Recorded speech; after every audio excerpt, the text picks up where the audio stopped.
My guest in the chair tonight, of course, is the inimitable Larry Bogad, author, professor, star of stage and screen, and of course the alter ego of Christian White. Please give it. That's right. Thank you. Larry, as you requested, I took pictures and marked the locations of all the Jewish, feminist, black, and Marxist professors. Very good. That's important. That are in the audience tonight. So if you guys understand. please don't change your seats. Right. Until the end of the night. The performance here begins, obviously, really begins when we put the posters up and it says interview with Special Agent Christian White.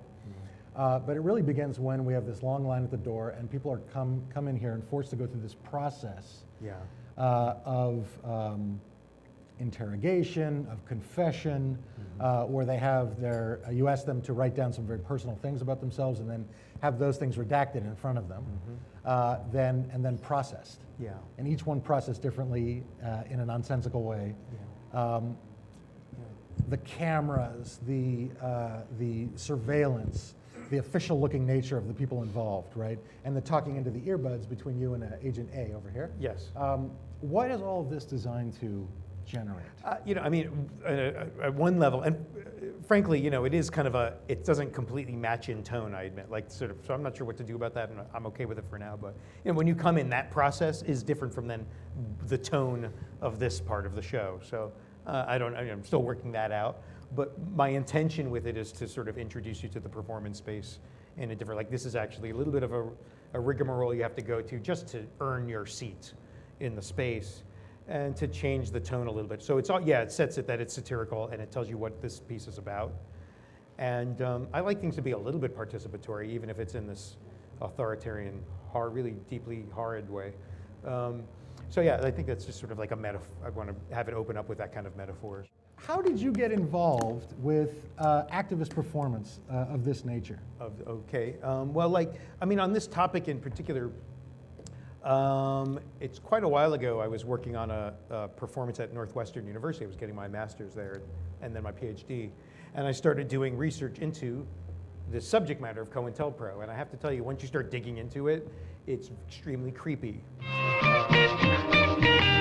Since over the decades, several thousand documents on this subject have come to light, we at the Bureau feel it's really time to come clean on COINTELPRO, to set the record straight. Okay. Dear Mr. Whiteout, look, man, I guess your old lady doesn't get enough at home, or she wouldn't be shucking and jiving with our black men in action, you dig. You get the idea? Well, I guess this text makes me think of the sound of really strong, heavy radio static and interference, jamming the signal, which if you think about it, really sounds like somebody going,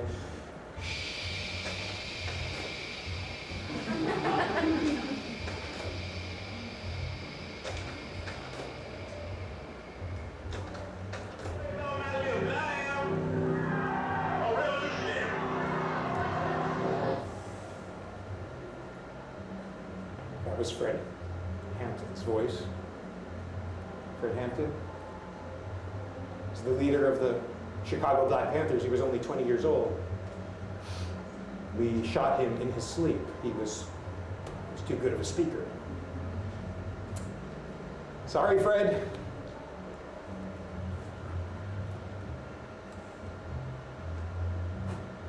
And the piece has changed over the years a lot, and it's developed in many different directions, And so sometimes it's a 15-minute piece where I'm introducing someone at an activist event, and they just want something ironic, an ironic introduction for the main act, or the main organizer, activist, labor person who's going to give a speech, something like that. And other times it's this kind of freestanding piece. So it really has ranged in its application over the years, and I've done it all over the place. And I guess this is an attempt to join the endless ranks of people who do this sort of performances where we try to have at least a growing conversation about, really important history that's been marginalized. Right. So how was the G20 for you? Oh, G20 was really interesting. It's interesting. I've seen events that were policed this much, but I haven't seen events that were policed this much with this ratio of participation in the political dialogue with people trying to stop that participation. I mean, it's really amazing. Yeah. And so I don't want to sound naive, like, yeah, of course, they are going to have this massive presence, but it was so absurd. I mean, it's always overdone, and in this case, it got to that comical level, I think, at a certain point, like nauseatingly comical. But I mean, one of our friends here gave me a translator badge while we were trapped by zillions of riot cops yesterday. She was like, maybe this will help you get through the gauntlet, because it's like an official-looking badge. And I had this borrowed bread and puppet, like big puppet head on. And we're surrounded by zillions of riot cops. Like, they know that I'm wearing this thing. And I was like, well, I'll put it on, and I'll just, if they ask me who would I translate, like what languages I'm translating, I'll say I can translate from puppet to English. I speak paper mache. Please let me through. I can help with your problems in the city. It's a dialect of French. Exactly. I can stop conflicts and conflict resolution between puppet and human.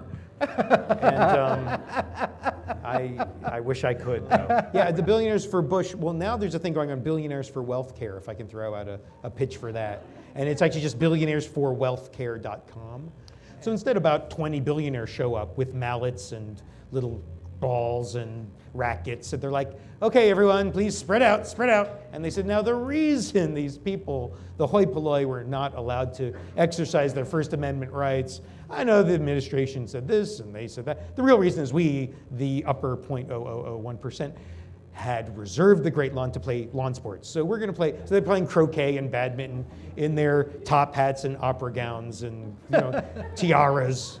And they're like cartoon rich people. It's just ridiculous. But by spreading out over and showing like a tiny group of elite people get to use it, not the people who really need it, they created a visual metaphor to protest what was happening. You know what I mean? And a couple of my friends came up with an idea, and we did it.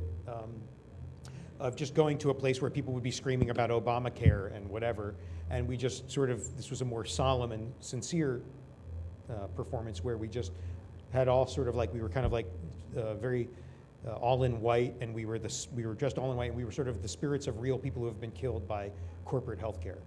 So everyone had the research of one real individual who was denied care and died because of it for profit motive reasons, right?